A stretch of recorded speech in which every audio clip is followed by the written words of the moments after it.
Bienvenidos al tema 2 del módulo quinto correspondiente a higiene industrial e inspecciones de seguridad. Este módulo es bien cortito, bueno, este tema es bien cortito y voy a tratar de ser lo más puntual posible para que ustedes puedan tener las pautas necesarias para la elaboración de los programas de higiene o el diseño de los programas de higiene. El objetivo es brindarles a ustedes las herramientas para la planificación de la higiene industrial a fin de que sean capaces de diseñar, implementar, monitorear y mejorar un plan de higiene industrial en la organización. Vamos a ver un contenido súper reducido, pero que considero es suficiente para que podamos tener las herramientas necesarias para elaborar o diseñar un programa de higiene, luego ejecutarlo y, por supuesto, medirlo. Lo que es riesgo profesional se define como una situación potencial de peligro ligada directa o indirectamente al trabajo y que puede materializarse con el daño profesional, ¿no es cierto? Entonces, cualquier exposición a ciertos agentes de riesgo ocupacional en el lugar de trabajo implica un riesgo profesional que puede manifestarse a través de daños profesionales. La mayor parte de cualquier tipo de trabajo tiene algún efecto sobre el cuerpo o la estabilidad, el equilibrio físico y emocional de la persona. Entonces, el daño profesional puede ser tanto un accidente de trabajo, una enfermedad profesional, insatisfacción, envejecimiento prematuro. cualquiera de cualquiera de esas formas puede manifestarse el daño profesional. Cuando hablamos de higiene industrial, estamos principalmente hablando de la prevención de enfermedades profesionales, tanto cuando hablamos de higiene industrial como salud ocupacional. Al estar nosotros enfocándonos a la identificación de los agentes de riesgo ocupacional en los lugares de trabajo,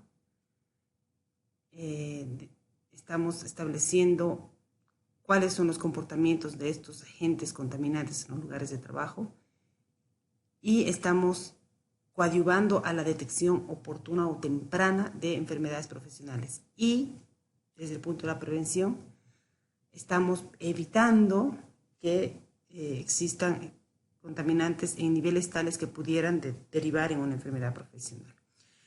Para nosotros poder diseñar un programa de higiene, es importante que consideremos los pasos mínimos en cualquier proceso de identificación de peligros y evaluación de riesgos. Aquí tenemos en la diapositiva una síntesis del proceso de identificación de peligros y evaluación de riesgos, ¿no es cierto? Primero, la etapa de la identificación, luego, a través de una metodología establecida donde podamos dar valoración, evaluar el nivel del riesgo, evaluamos el riesgo y posteriormente, en función al nivel de riesgo que tengamos, a las características de esos peligros que se hayan identificado en los procesos, estableceremos la mejor forma de administrar o gestionar ese riesgo. La intención de la gestión de riesgos es justamente establecer acciones, implementar controles de riesgo que nos permitan reducir los niveles de riesgo inicialmente evaluados. Entonces, para eso tenemos que conocer los procesos, ver de qué manera interactúan todos los factores dentro de los ambientes de trabajo y establecer valores para los riesgos que hayamos identificado asociados a estos procesos e implementemos acciones, considerando siempre la jerarquización de controles, eliminación, sustitución, ingeniería, controles administrativos y equipo de protección personal. Bueno, es un poquito para introducirnos a lo que tiene que ser el diseño de nuestro programa de higiene. ¿Qué es una medición? Medir es contar, comparar una unidad con otra, dar una valoración numérica, asignar un valor, asignar números a los objetos. Para poder hacer mediciones necesitamos conocer las atribuciones, los atributos de esos objetos que estamos queriendo medir. La medición es comparar la medida de una cosa con la medida de otra. Para esto se deben asignar distintos valores numéricos o dimensiones a uno o varios objetos utilizando diferentes procedimientos. La medición entonces es un proceso básico que consiste en comparar un patrón elegido con otro objeto o fenómeno que tenga una magnitud física igual. Es un concepto de medición ¿Qué es muestreo? En estadística, un muestreo es la técnica para la selección de una muestra a partir de una población. El muestreo lo que nos permite justamente es establecer una cantidad específica, representativa para una población mayor, considerando que las mediciones que se fueran a hacer dentro de esta muestra puedan ser extrapolables al resto de la población, puedan ser representativas al resto de la población. Entonces, en higiene utilizamos mucho las técnicas de muestreo, sobre todo cuando tenemos grupos que pueden estar expuestos a ciertos agentes químicos o físicos y que son grupos muy grandes, ¿no es cierto? Esto con el fin de que, sobre todo, de optimizar los recursos con los que se cuenta. Sabemos que todas las organizaciones tienen limitados presupuestos para la prevención de riesgos en general, ¿no es cierto? Así que tenemos que ver la manera de optimizar los recursos con los que contamos, pero que el proceso de muestreo de lo que sea que queramos nosotros analizar sea lo suficientemente representativo para una población en específico. Entonces, aquí un poquito quisiera aclarar. Algunas personas estuvieron consultando si las mediciones o los muestreos en tiempo real son aplicables en higiene. Depende para qué tipo de agente, ¿sí? El muestreo en tiempo real puede no ser siempre aplicable cuando nosotros estamos buscando, estamos queriendo determinar cuál es la dosis de exposición de los trabajadores a cierto agente, ¿ya? Entonces, la mejor manera de establecer cuál es la exposición en un turno de trabajo, en una actividad en específico de los trabajadores, es haciendo monitoreos a lo largo de la jornada laboral, en el mejor de los casos. Los muestreos en tiempo real y que regularmente utilizan instrumentos de lectura directa nos permiten tener una idea en un momento determinado, que puede ser para exposiciones agudas y no así para exposiciones crónicas. Las exposiciones agudas son exposiciones puntuales, cortas, en concentraciones altas. Esas son las exposiciones agudas. Y las exposiciones crónicas son exposiciones que incluso pueden contener niveles del agente en dosis reducidas o aparentemente controlables, pero en un tiempo de exposición mayor, de largo plazo, ¿sí? Entonces, exposiciones crónicas, lugares de trabajo donde tenemos gente trabajando todos los días expuestos a agentes de riesgo ocupacional. Exposición aguda podríamos indicar como un ejemplo el trabajo en un espacio confinado. No todos los días entra esa persona a ese espacio confinado, ¿sí? Entonces nosotros pretendemos, mediante la lectura con un instrumento de lectura directa en un momento específico, tomar las concentraciones de los gases en ese espacio confinado para identificar si existe o no existe una potencial atmósfera que pudiera derivar, obviamente, en un evento no deseado, que en el caso de espacios confinados podría tratarse de una intoxicación, una deficiencia de oxígeno, ¿no es cierto? Que por supuesto deriva en afectaciones a la salud. A diferencia de que, en este caso, por ejemplo, si yo expongo a una persona a un espacio confinado, donde existe pocos niveles de oxígeno, inferiores a 19% de oxígeno, 15%, 10%, dependiendo de lo que sea, el grado de afectación, sobre todo al sistema nervioso, va a ser mayor, ¿no es cierto? Entonces, el efecto es agudo, es inmediato, es visible prácticamente, ¿no es cierto?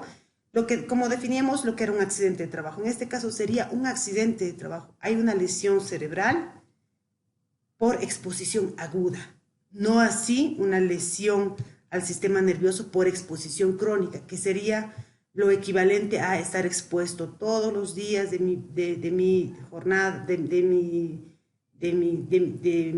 mis días de trabajo, todos los días de mi vida laboral expuesto a una atmósfera que contenga plomo, el cual yo voy inhalando y voy acumulando en mi organismo y va afectando a mi sistema nervioso y va alterando el control de algunas facultades que tengo, sobre todo, ¿no es cierto?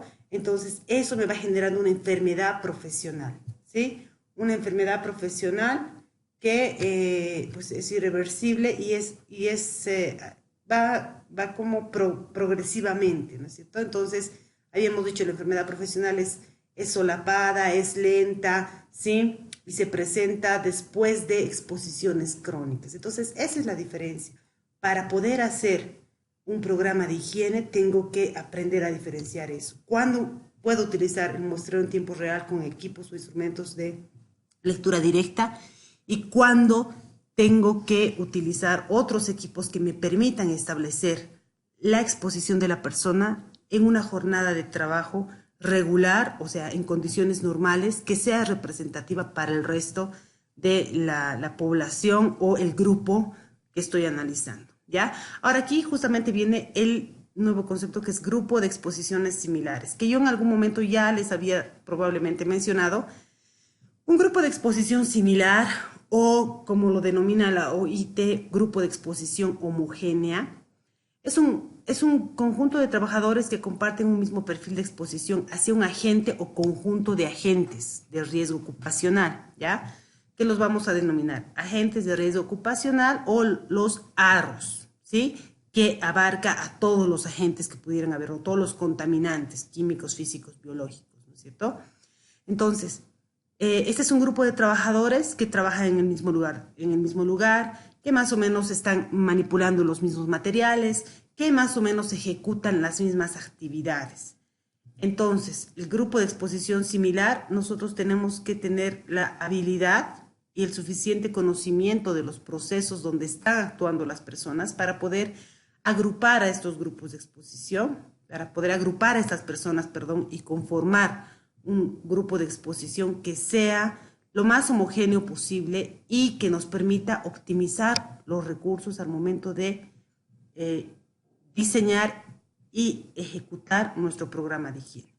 En tanto yo tenga mejor dominio del proceso, en tanto yo entienda mejor la interacción de las personas dentro de ese proceso, voy a poder agrupar de mejor manera a estas personas. Cuando yo tengo los grupos de exposición similar, tengo la posibilidad de ya conformar las poblaciones. Entonces, cada grupo de exposición similar va a ser una población.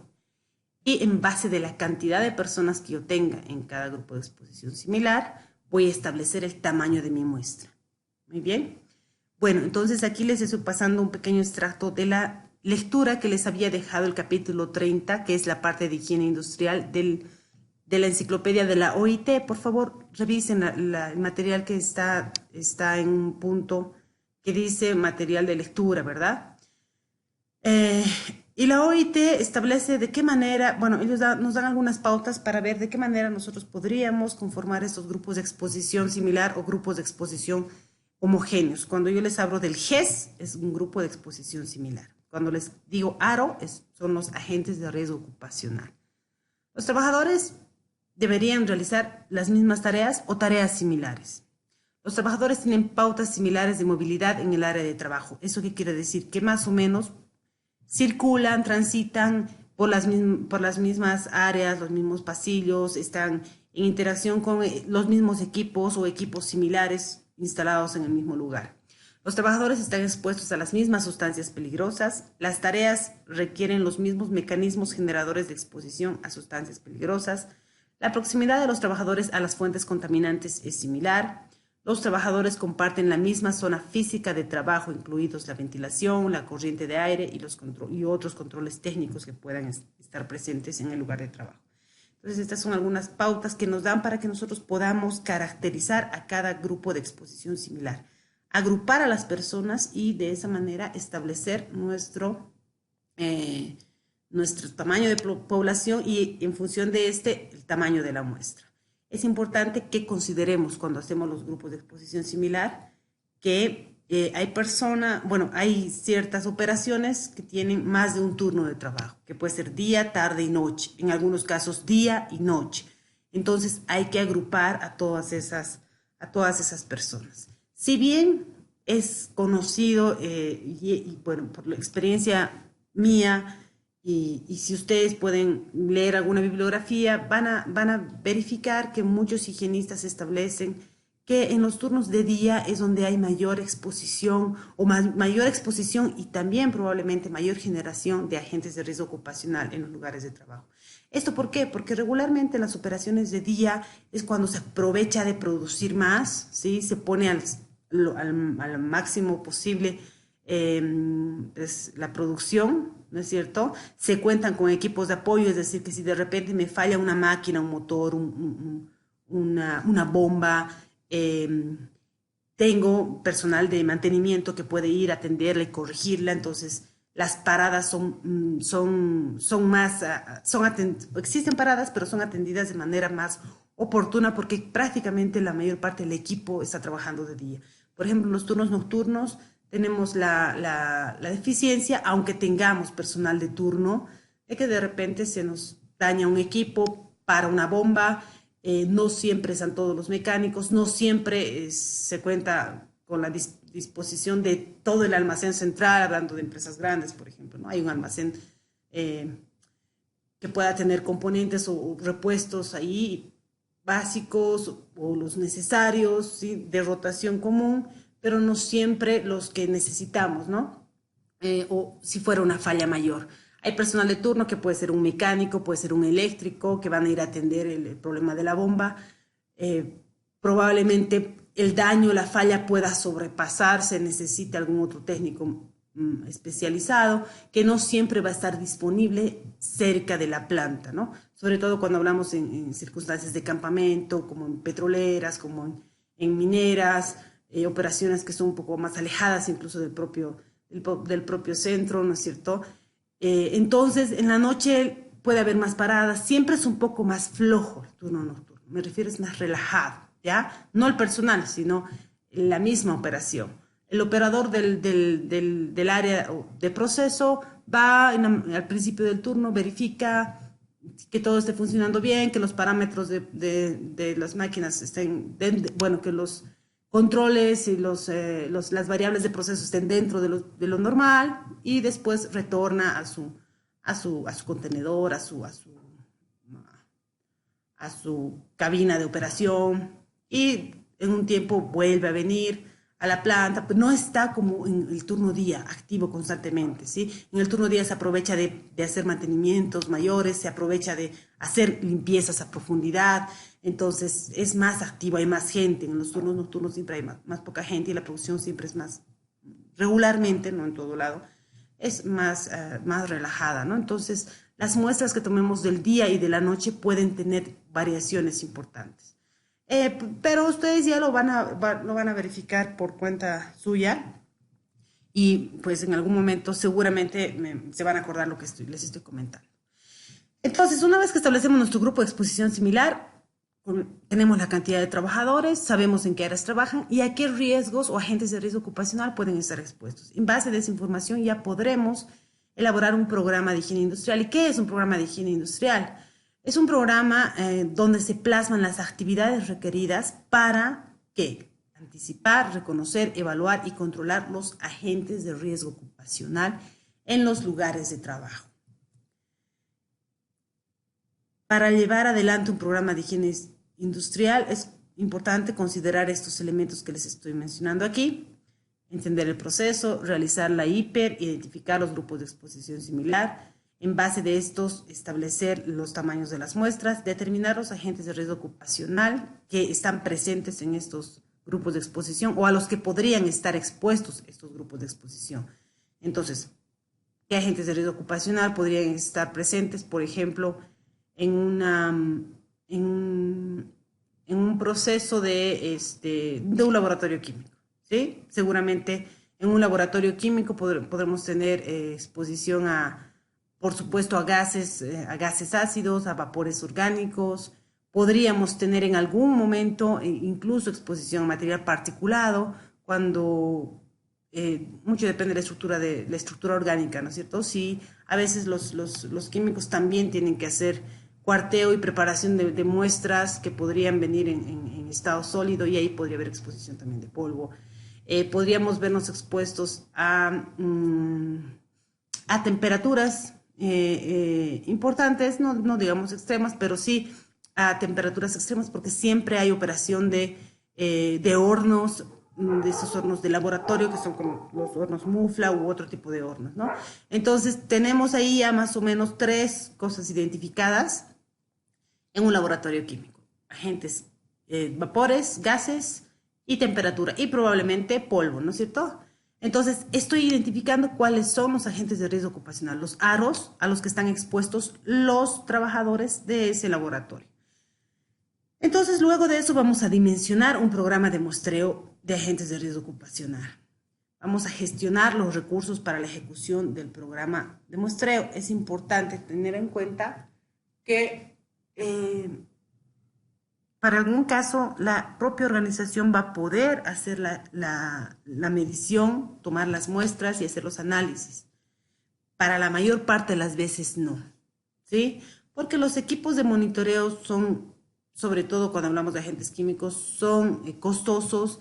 La gestión de los mismos también conlleva una serie de costos adicionales que las empresas medianas a pequeñas no tienen la posibilidad de financiar, ¿no es cierto?, estos programas. Entonces, nuestra meta como prevencionistas, que estuviéramos trabajando en una planta, en una industria, en cualquier tipo de rubro, es al menos poder desarrollar todos estos elementos hasta el dimensionamiento del programa, ¿sí? Y a partir de ahí, ver de qué manera vamos a ejecutar ese programa. Eso me interesa mucho que ustedes sepan porque regularmente el prevencionista, el especialista de seguridad industrial de la empresa, llama a alguna empresa de servicios para que le venga a hacerme monitoreo de iluminación, pero no sabe y cuántos puntos son o cuántos ambientes, y a veces no sabe. Necesito 5 porque tiene 5 trabajadores, ¿sí? Pero no es suficiente. En caso de iluminación, por ejemplo, hay que medir tanto ambientes como puestos de trabajo. Entonces, esas cosas son las que vamos a ir aprendiendo con cada uno de los agentes que vamos a ir revisando.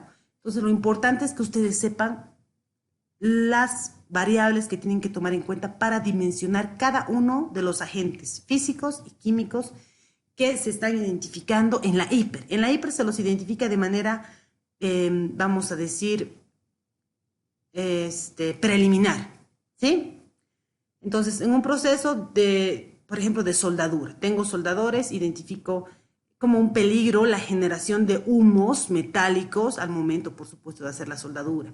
El riesgo sería, pues, exposición, inhalación de humos metálicos que pueden derivar en enfermedades profesionales pulmonares, o incluso hay algunas enfermedades que se conocen como la fiebre del soldador, ¿no es cierto? Que ustedes pueden revisarla en internet, que igual es una afectación a la salud por exposición a humos metálicos.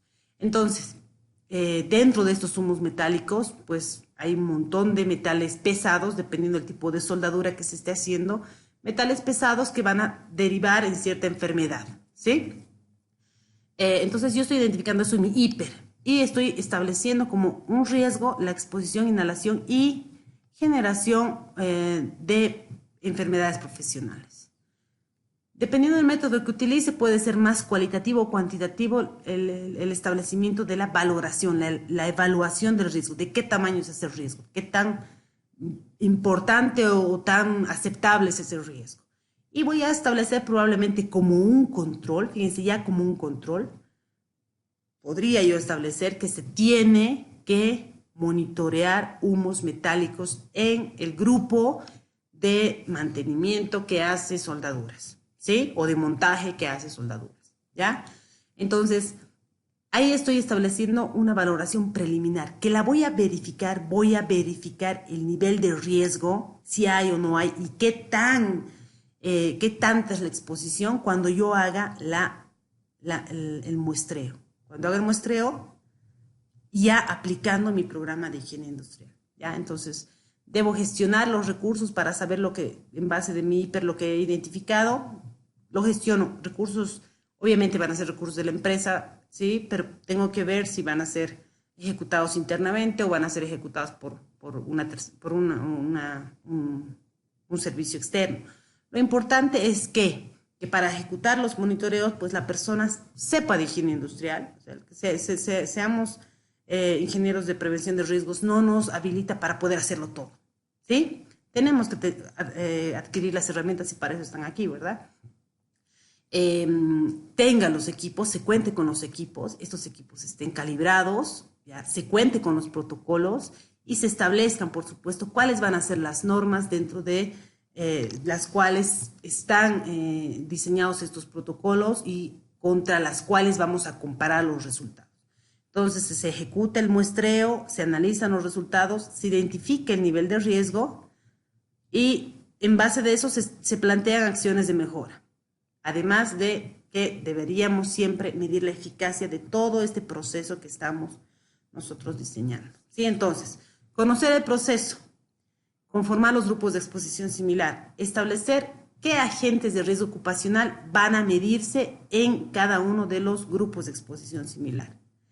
Establecer qué instrumentación y medios de muestreo son necesarios para poder ejecutar estos monitoreos, ejecutar los monitoreos ya sea por cuenta propia o por parte de un servicio terciarizado y finalmente generar información que nos permita analizar, hacer un análisis de estos resultados, además de comparar con las normativas donde estamos tomando los límites de exposición ocupacional como referencia, analizar estos resultados, presentar los resultados y en base de este análisis de resultados establecer acciones de mejora, ¿sí? Acciones de mejora si es que se ha visto exposiciones importantes.